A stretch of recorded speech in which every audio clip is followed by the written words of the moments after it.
क्या आपने सोचा है वेब 3 कैसे खतरनाक हो सकता है?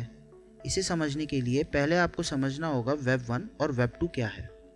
तो जब इंटरनेट की शुरुआत हुई थी तब शुरू हुआ वेब 1, जो बहुत ही बेसिक और स्टैटिक था, जहां वेबसाइट सिर्फ कुछ टेक्स्ट और हाइपरलिंक से मिलकर बनती थी। वेब 1 में वेबसाइट्स बहुत छोटी और मैनेज करने में बहुत आसान होती थी और वेबसाइट में डेटा सिर्फ उसे बनाने वाला ही फीड करता था। वेब 1 बहुत ही लिमिटेड था अपनी एप्लीकेशंस में। फिर आया वेब 2, जिसने वेब 1 की इन्हीं लिमिटेशंस को तोड़ के इंटरनेट को पूरी तरह से बदल दिया, जिसे हम आज इंटरनेट के नाम से या वेब के नाम से जानते हैं। वेब 2 की ही मदद से कई लोग बहुत फेमस भी होंगे। क्या आप जानते हैं कैसे? वेब 2 से शुरुआत हुई बिल्कुल ही नई वेब की दुनिया की, जो बहुत ही इंटरेक्टिव थी, जहां लोग इमेजेस देख सकते थे, वीडियोस देख सकते थे और आपस में सोशल मीडिया की हेल्प से कनेक्टेड भी रह सकते थे। वेब 2 ने शुरुआत की डायनेमिक वेबसाइट्स की, जहां आप भी कंट्रीब्यूट कर सकते थे और उसका पार्ट बन सकते थे। एग्जाम्पल के लिए फेसबुक को लेते हैं। फेसबुक पे आप सोशली इंटरेक्ट कर सकते हैं, अपनी लाइफ से रिलेटेड चीज़ें शेयर कर सकते हैं, जिसकी मदद से फेसबुक ने बहुत नाम और पैसा कमाया।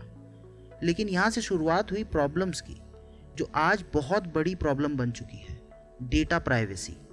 ये एक ऐसी प्रॉब्लम है जिसका चाहते हुए भी आप कुछ नहीं कर सकते, क्योंकि आज इंटरनेट पे आप और हम इतना डिपेंड हो गए हैं कि हमने बहुत सारी एप्लीकेशंस, वेबसाइट्स का इस्तेमाल करना पड़ता है और जो मांगती हैं आपसे आपका डेटा, जैसे आपकी पर्सनल इन्फॉर्मेशन।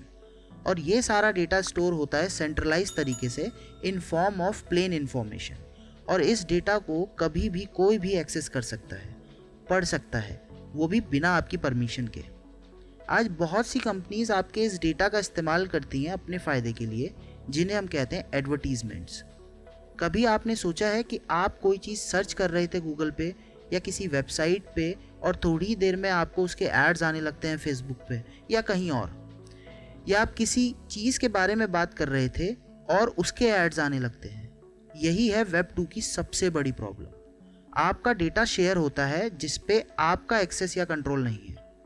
इसी बड़ी प्रॉब्लम को सॉल्व करने के लिए सोचा गया वेब 3 के बारे में, जहां आपका डेटा सिर्फ आपके कंट्रोल में रहे और कोई उसे पढ़ नहीं पाए।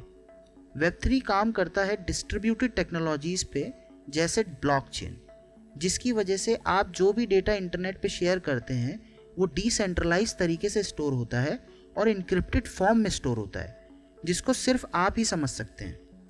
डिसेंट्रलाइज होने की वजह से कोई भी कंपनी आपके डेटा का मिसयूज नहीं कर सकती और ना ही कंट्रोल कर सकती। यहाँ तक कि किसी को ये भी नहीं पता लग सकता है कि आप क्या डेटा होल्ड करते हो।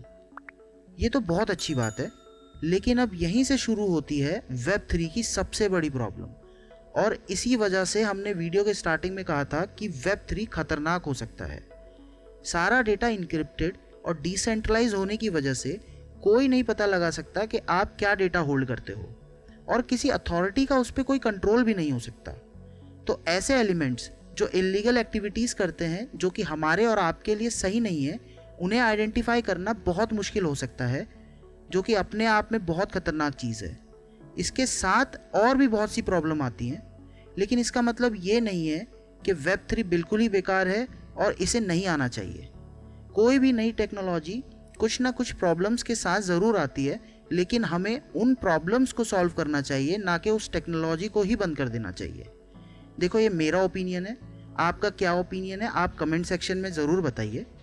और यार, ये YouTube की एल्गोरिदम के लिए वीडियो को लाइक कर दो, शेयर भी कर दो, ताकि ज़्यादा से ज़्यादा लोगों तक पहुंच जाए।